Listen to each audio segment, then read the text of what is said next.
Знаете ли къде можете да намерите най-вкусните канони в цяла Италия?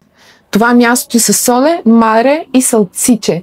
Едно от най-красивите места в Европа и мястото, където е най-големият и активен вулкан в целия континент.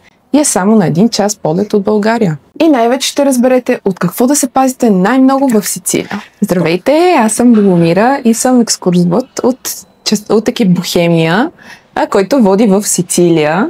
И днес ще си поговорим малко за този прекрасен, очарователен остров. Какво прави Сицилия различно от останалата част на Италия?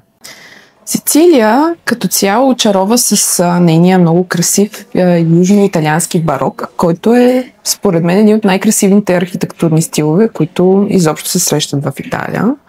Но като цяло тя е много екзотично място. Тя е част от Италия, но духът на хората там, начина по който те се държат, по който се отнасят с теб, е много различен. Те имат една топлина в характера си. Като цяло мястото по някакъв начин отразява този местен дух и го прави изключително приятно изживяване. Много лятно, екзотично и приветливо, според мен. Какво е най-доброто време от годината за посещение през пролета, лятото, есента или?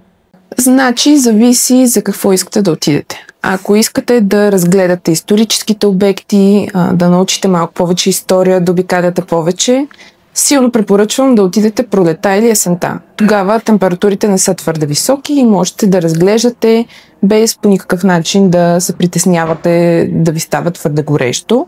Но лятото, разбира се, за моренце, за почивка е най-хубавия период. Там морето е топло, плажовете са супер. Изобщо няма съмнение. Колко дни препоръчваш да се отделят за една обиколка на Сицилия? Според мен даже и 5 дена са балансирани, зависи в кой град искате да отидете. За Палермо лично бих препоръчал да останете там поне 2-3 дена, защото града е изключително богат на различни неща, които можете да видите и затова е хубаво да отделите специално време за него. Иначе като цяло островът спокойно за една седмица може да се обиколят всички главни градчета и да видите по-голямата част от интересните архитектурни места. Сицилия е известна с богатата си история, но кажи ни, кои са най-интересните исторически факти за Сицилия? Най-известните исторически факти за Сицилия, разбира се, много хора отиват там, защото имат интерес към мафията в Сицилия и филмите свързани с нея. Все пак това е една част от историята на Сицилия, която привлича много туристи, просто защото е много интересна. Но също така, всъщност това е остров, който комбинира много различни култури. И има древногръцки ефект, римска история, всякакви други народи, които по всяко време са оставили следи от себе си, като норманите, примерно. И затова тя комбинира всъщност много различни неща. Разбира се, бароковата и епоха също е много впечатляваща и всъщност стилът барок, който се отличава в Сицилия, не може да се намери никъде другаде в Италия. Какви традиции или фестивали се заслужават да се видят на живо? Бих препоръчала да се посети фестивалът в Ното и фестивалите, които така празнуват всъщност светците покровители на различните градове, предимно Катания и Палермо. Като в Катания фестивала на Света Агата се провежда от 1 до 5 февруари, а в Палермо фестивала на Санта Росалия, Света Розалия, се провежда от 10 до 15 юни. Добре, какво е характерно за сицилианската култура като музика, танци, обичаи? Сицилианската култура е много богата. Характерното за нея е, че тя е смесица от страшно много неща и всъщност това предоставя на всеки възможност да намери нещо, което той се интересува от много и той харесва. Като цяло има изключително колоритна музика, изключително колоритни танци и много често ще видите, особено на места, където има древногръцки останки, като например амфитеатър в Таормина, се провеждат летни фестивали, концерти, навсякъде по улиците има местни музиканти и като цяло всъщност тази местна култура е много богата в Сицилия. Кажи ни малко за храната и напитките в Сицилия. Аранчините всъщност са изобретени в Сицилия, както и един друг много популярен италиански десерт – канолите.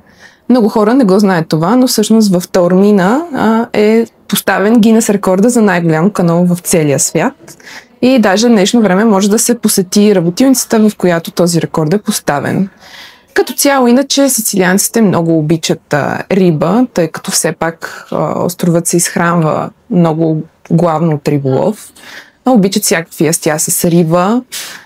Най-популярната им паста е паста ала норма, която е изключително вкусна, направена с пържен баклажан.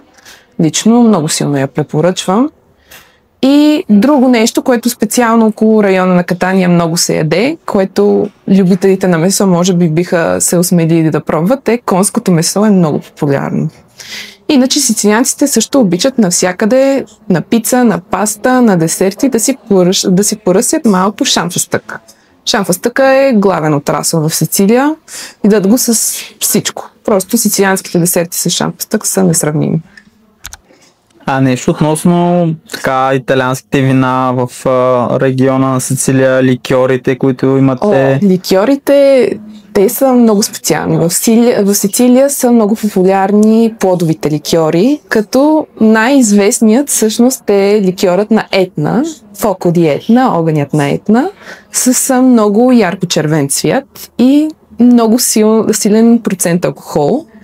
Всъщност имало са много туристи, които така осмеляват си да го пробват и доста жестоко се изгарят, тъй като е много силен, но много приятен на вкус. Иначе сицилианците също са и фенове на бира, като местната бира Месина е много популярна. Забележителните дестинации, кои са топ 5 местата, които не бива да се пропускат? За мен лично в Сицилия има толкова интересни места, че много трудно може да се изберат само 5. Но ако бих избрала, биха били разновидност от всичко по-малко. Първо, задължително трябва да си поговорим за Палермо. Палермо е, разбира се, столицата на Сицилия, културен център. Там задължително трябва да се посети прекрасната катедрала на Палермо и театъра Масимо, третата най-голяма опера в цяла Европа. Трябва задължително да се посети Катания, където все пак тя е центъра на източния бряг на Сицилия, с изключително красива катедрала, с площада със слънчето и да се научи малко за Етна, която е в много така непосредствена близост до Катания. Етна задължително трябва да се отиде там. Тя е една от най-известните забележителности на острова като цяло. Този вулкан е огромна част от историята на острова и е изключително много си струва всъщност да се посети поне кратера Силвестри. Друго място, където бих отишла, би било Таормина, със сигурност, тъй като там може да се види много хубава древногръцка история и да се посети изключително добре запазения амфитеатър в Таормина. Но и друго така място, което според мен е много интересно за любителите на древногръцката история е, разбира се, Сиракуза. Може би един от най-известните градове в Сицилия като цяло. Там ще да се посетят храмовете на Аполон, на Атина, да се види целият остров Ортиджа, където има страшно много история. Можеш ли да ми разкажеш повече за вулканът Етна? Какво усещането да се качиш там? Според мен Етна е една от най-впечатляващите дестинации за туристи, които решават да отидат в Сицилия, тъй като много от тях не са изпитвали така вулканичен туризъм преди това, не са го пробвали. Това е първия им път така наистина да се срещнат с един активен вулкан, при това най-големия и най-активен вулкан в Европа. За тях това е едно изключително уникално преживяване, тъй като вулканът Етна просто впечатлява само с своето присъствие. Тя е изключително красив вулкан. Когато говоря за Етна, винаги използвам тя, защото местните я олицетворяват като огнена дама, така че винаги, когато се говори за Етна, се използва тя. Етна е изключително впечатляваща. Просто всичко, което самото изживяване да се изкатериш по склоновете и да видиш лавовите полета, Много често тя изригва, дими. Наистина всичко, което очакваш да видиш в един вулкан, се вижда там. И затова много хора намират тяхното посещение на Етна за едно от най-интересните и забавни неща изобщо в цялото им посещение на острова. И накрая, разбира се, Етна е най-подходяща за най-вълнуващите снимки за социалните мрежи. Струва ли си според теб да се посети някой от малките острови около Сицилия? Да, струва си, особено в близост до по-големите градове, включително моите любими места за посещение са островите на Циклопите в доста непосредствена близост до Катания. А те имат много интересна легенда, свързана с тях, около мита за Одисей, където, когато той ослепява циклопа Полифем, след като отплава с кораба си, циклопа започва да хвърля скали по него и всъщност тези скали стават едни малки островчета до брега на Катания. Така че има много подобни интересни места около острова, които също са много интересни за посещаване. А има ли възможност за яхтинг или разходка с лодка, катамаран или морски туризъм? Абсолютно. Особено около Сиракуза, но във всяко крайбрежно местенце има всякакви услуги за яхтинг, за разходки с корабчета в най-живописните гледки.